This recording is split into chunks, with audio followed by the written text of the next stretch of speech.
When people think of the Rio Grande Plan, they may consider it a new idea. And while my friend Cameron and I published the most recent version only in 2021, Salt Lake City has a long history of exploring similar concepts. Most people know that the current Amtrak station, affectionately known as the Amshack, was built as a temporary station. But most people think this is the amenities, when in fact it is the location itself, at 600 West, 200 South, that's meant to be temporary. Even before its construction, Salt Lake City knew that its new intermodal hub was going to be built in a less than ideal location, and only accepted the decision after much debate. So what exactly were the planners' goals with the intermodal hub? Well, to show you that, we need to travel back to the 1990s to see what those plans were. So, for this video, let's take a tour of some early planning documents from the 1990s to see how they were going to address the same issues that the Rio Grande Plan promises to fix. Let's start by taking a quick view at what the conditions were like in downtown Salt Lake City at the end of the 20th century. There were 2 active railroad yards, one behind the Union Pacific Depot and another at 600 West. There were also 3 active railroad lines, the Consolidated Freight Corridor on 600 West, the former Rio Grande Passenger Line on 500 West, and finally the Union Pacific Passenger Line on 400 West. In order to take cars over these tracks and into the city center, the state had built a system of long viaducts that stretched all the way to 3rd West. All of this infrastructure created an imposing barrier that the city knew would eventually need to be addressed. As early as the 1970s, planners had been thinking of ways in which the west side of downtown could be revitalized. The ideas had continued through the 1980s with many proposals and offerings from developers, but nothing ever getting past the planning stage. Then, in 1991, the Larry H. Miller Group, with help from Salt Lake City, had opened the Delta Center to serve as the home for their new NBA team. The arena, along with a new, soon-to-be-built convention center, elevated what downtown could offer as far as entertainment. Next to the shiny new arena, however, was the industrial and neglected area now known as the Gateway. And this is where our paper trail begins. In 1993, the city produced the Downtown Plan to help define the major goals of the city, laid out with specific action items to be completed over the next 25 years. I will cover only the parts dealing with the rail yards. Here, on page 20, the city calls for consolidation of all rails to 500 West, which, not coincidentally, is the same location we propose to locate our underground train box with the Rio Grande Plan. The reasoning is simple. 500 West is a clean, straight shot through downtown, and passes by the grand and historic Rio Grande Depot, located near many downtown attractions, and, at the time, was host to not just 1, but 3 intercity Amtrak routes. After releasing the Downtown Plan, the city held a series of public workshops in 1994 to gather ideas for the future of this part of downtown. This effort produced the Visionary Gateway Plan at the end of that same year, a document with the intention to finally start implementing the goals established through public feedback. The planners left no stone unturned, assessing every parcel in the identified area. Just some of the redevelopment ideas they came up with were mixed-use residential, business park space, sports facilities, an arts and science center, educational campus, open green space, and even a community market. But why call this area the Gateway? The term was chosen to signify the gateway-like role that Salt Lake City has provided to the western United States.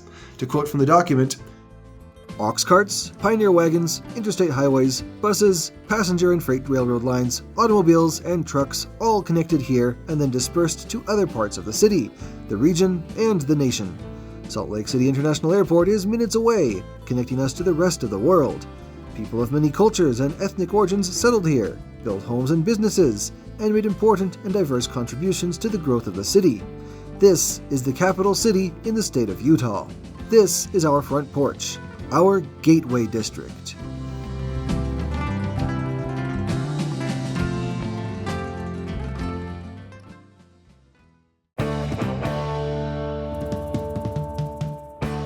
A massive area bounded by I-15, 300 West, 10th South, and North Temple Street was to be called the Gateway District.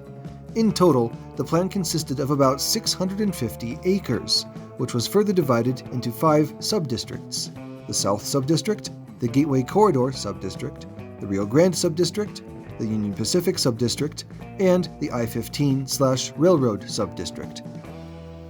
Ideas for the rail corridor were described as follows: that all tracks should be consolidated to one corridor, either along 600 West or 500 West. All street bridges and viaducts were to be removed, with grade separation of the railroads being achieved by having vehicle underpasses at key locations, with long-term goals of removing freight rail out of the area entirely. The document gives even more detail, showing 5 different concepts for how this could be configured. Concept A was the simplest, with the least impactful reconfigurations for the area. All freight rail traffic was consolidated to the 600 West corridor. Commuter and Amtrak trains would continue along 500 West to the Rio Grande Depot. It also removed the former Union Pacific passenger line on 400 West, along with the Union Pacific South Yard behind the Union Pacific Depot. Concept B was more interesting. First, all through-running freight traffic would have been eliminated, with a few local spurs allowed to remain to continue service to existing freight customers. The commuter and Amtrak trains would have remained on 500 West, still serving the Rio Grande Depot. The freight corridor on 600 West would have been replaced with a boulevard. Concept C fully removes freight access to the downtown area. Commuter trains and Amtrak remain in the 500 West corridor and are joined by light rail, which shares a transfer stop at the Rio Grande Depot. The highlight feature of this concept is the large park next to I-15, with a daylighted city creek flowing through it. Concept D changes. Freight is once again completely eliminated from the downtown area, while passenger rail is relocated to a new, elevated structure between 4th and 5th West in order to stop at the Rio Grande Depot. A block-wide linear park would exist between 5th and 6th South. 5th West would be turned into a north-south boulevard.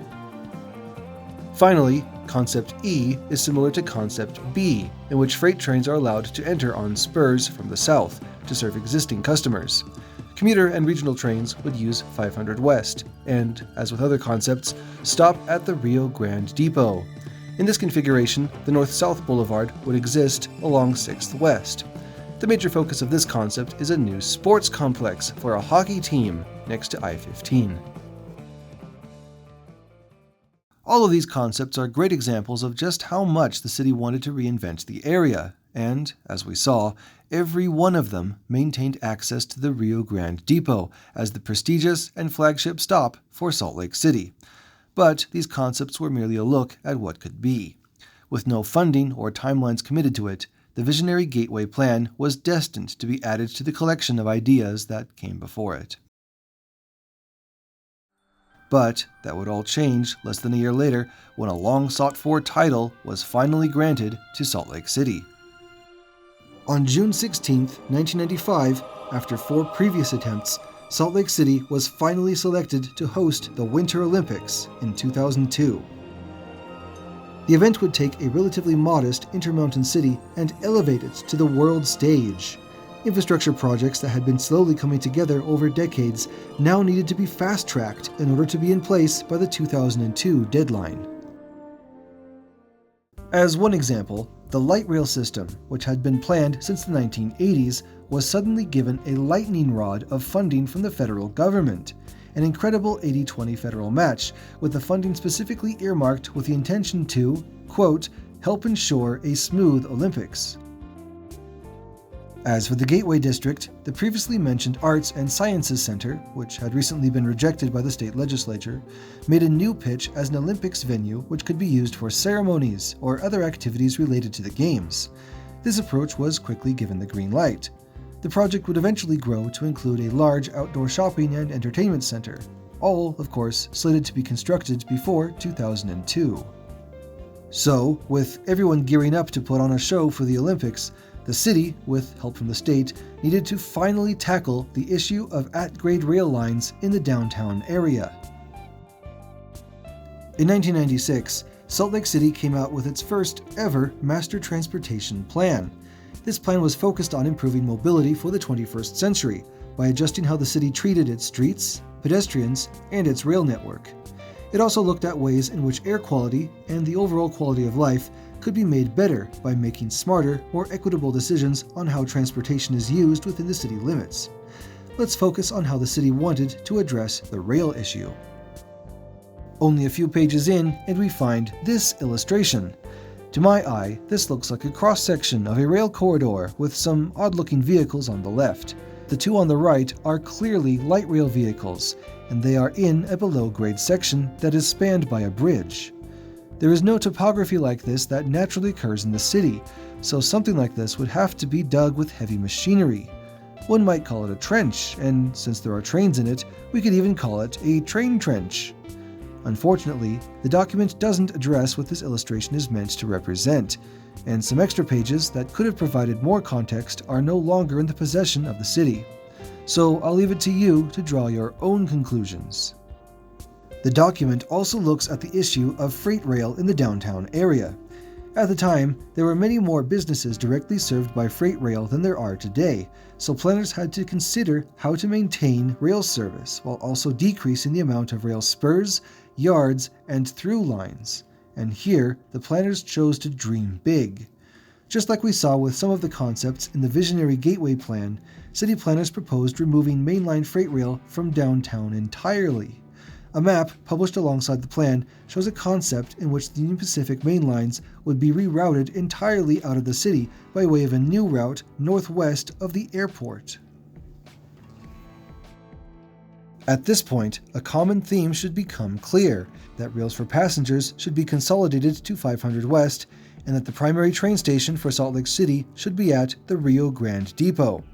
This must have seemed like a foregone conclusion, since every plan of this era made an effort to preserve rail access to the historic depot. But once timelines and money started to enter the planning process, this theme would very quickly change. The team that put together the Visionary Gateway Plan in 1994 once again came together to get a final design advanced for simplifying the rails in the Gateway District. This study became known as the Rail Consolidation Study, published in 1996. This would be the final study released before a decision was to be made by the city. The timing could not have been worse, as the 1990s was a time of major uncertainty and consolidation in the North American railroad industry. In 1993, the Rio Grande finished a 5-year-long purchase of the Southern Pacific Railroad, but consolidated both networks under the Southern Pacific name. In 1995, the Burlington Northern merged with the Santa Fe, creating BNSF Railway, which holds trackage rights over some Utah main lines. In response, in the late 1996, the Union Pacific Railroad bought the Southern Pacific Railroad, consolidating all mainline railroads in Utah under a single corporation. In the middle of all this uncertainty and chaos, the national railroads had little time or attention for rail consolidation in Salt Lake City, and largely ignored the planners' efforts to coordinate. The end result was a rushed study that lacked long-term commitment or vision by any of the partnering railroads, leaving the planners with little to work with. Let's pause here to address the elephant in the room. I disagree with the planners of the past. I do not think that freight trains ought to be eliminated from the downtown area. Freight services are a vital component to the local and national economy, and making freight operations more difficult in the Salt Lake Valley is something we should not pursue. That is why the Rio Grande Plan is the best option for solving our infrastructure problems in Salt Lake City, as it preserves the ability for freight trains to continue operations along their current corridors while also eliminating dangerous, at-grade railroad crossings in the downtown area. The planners also worked with Amtrak to see how much flexibility they would actually be allowed. The answer came back that it would be theoretically possible for Amtrak to use either the Union Pacific or Rio Grande depots if the trains made a lengthy backup movement to reach either station from the north or west. Adding, however, that backup moves are extremely undesirable and have been eliminated in all possible situations. There are serious safety concerns about backing up long trains, as well as the added schedule time that is required for slow backup moves. In a carefully worded sentence, Amtrak recognized that a relocated station facility could be provided along the then Southern Pacific Main Line, 2 blocks to the west, in the area of the old Rio Grande Freight House at 200 South and 600 West, but pointed out that it would be a less than ideal location for an intermodal facility. One other Amtrak alternative was proposed, which was a bit of a Hail Mary aimed to keep service at the Rio Grande Depot. This was to build a connecting track between the then Southern Pacific Main Line, west of 600 West, and the Rio Grande Depot on 500 West, running west to east in order to avoid interference with the soon-to-be-shortened 500 and 600 South freeway ramps. If this one sounds familiar, it's because I already covered a variation of this option in a frequently asked questions video as option number 4. Follow the links to check it out. The wording at the end of this document urges that a solution should be determined within a matter of weeks, which I must stress is not typical for a project of this scale. Usually, a lengthy scoping and public feedback period is required to ensure that the most appropriate alternative is selected and that sufficient time can elapse to receive funding. Due to the timelines imposed by the upcoming Olympics, that was not to be the case in Salt Lake City. The final report, released just 4 months later, imposed a decision. The planners had determined that, with all the constraints they were under, the best option was to consolidate all the rails to the 600 West corridor.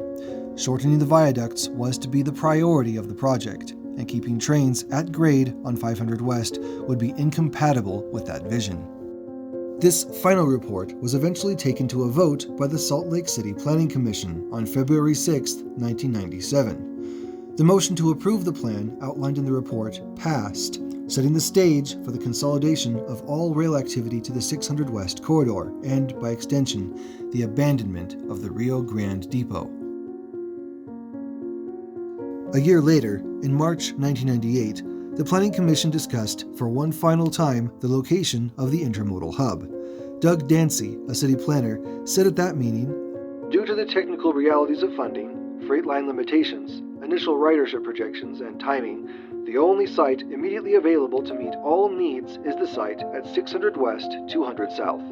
However, critics of the site have legitimate concerns.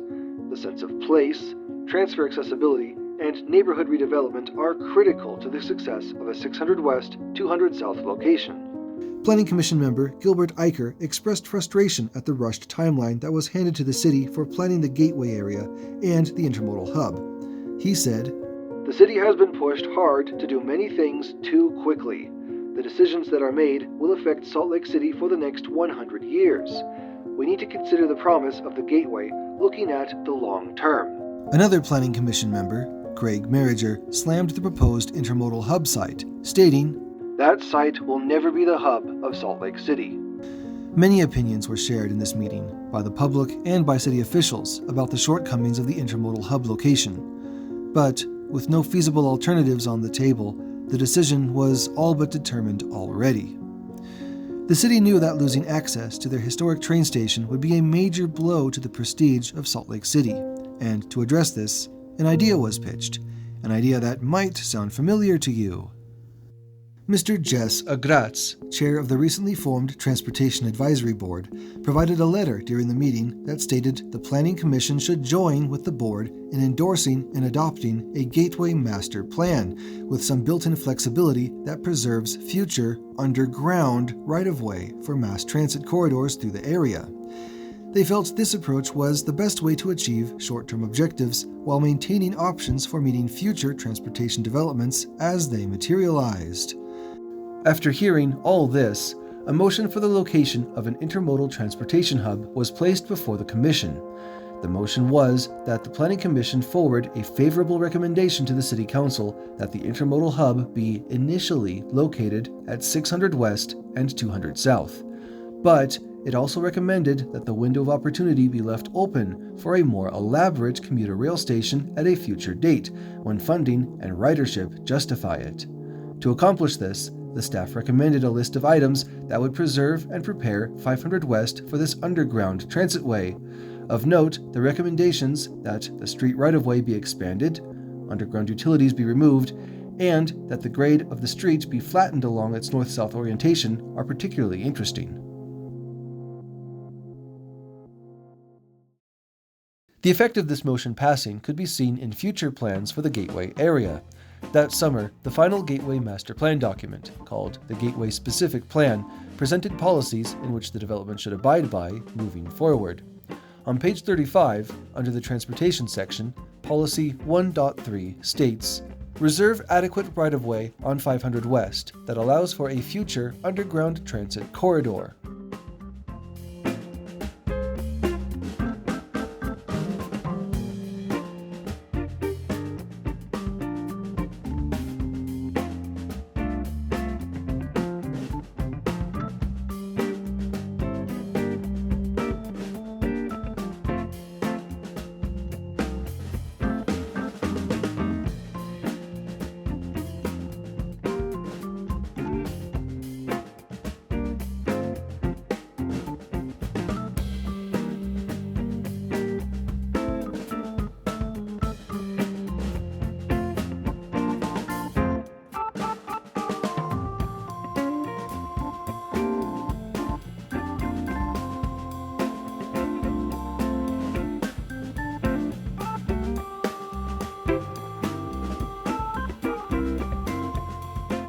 Despite our best efforts to reach out to the original authors, the exact origin of this illustration we showed earlier was never determined, so it will have to be left to our imagination on what its intention was.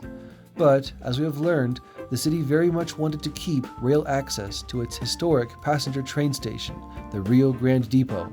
But when time and funding constraints made that impractical, we were left with the intermodal hub that we have today. The city left itself the commitment, however, that trains would one day return. So, one might wonder, where do things stand now? Has the city simply forgotten all this? Well, remember, a motion was formally passed that one day we would return passenger rail service to its rightful location, so we actually don't have to look that hard to find evidence of those decisions. The current version of the Salt Lake City Council Member Policy Manual, which is the guiding document for all City Council members, still includes to this day a policy under transportation which states that, quote, future regional commuter rail alignments along 500 West be preserved for enhanced regional commuter rail operations.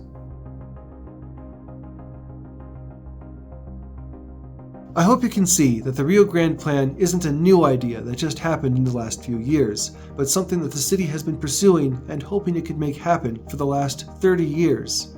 We may have just lost our way a bit. However, times are changing and support is building. You can make a significant impact by writing to your local representatives that you support the Rio Grande Plan and want to make our transportation better and our streets safer. Another exciting development, which I'm happy to share, you can now support the Rio Grande Plan directly. We have launched a merch store with many great designs on t-shirts and hats and more. All of the funds collected will go to help further the efforts of our new non-profit, Via Rio Grande, which not only helps realize the Rio Grande Plan, but also aims to advocate for other potential projects like this across the state of Utah. If you would like to donate directly, you can go to our website, where a new donation button is available. Just follow the link in the description below. Even if you are unable to contribute, we are grateful for the support that you and others have offered to the plan over the last several years. It wouldn't be worth doing if the community did not believe in it too. I'm Christian Lenhart. Thank you for watching.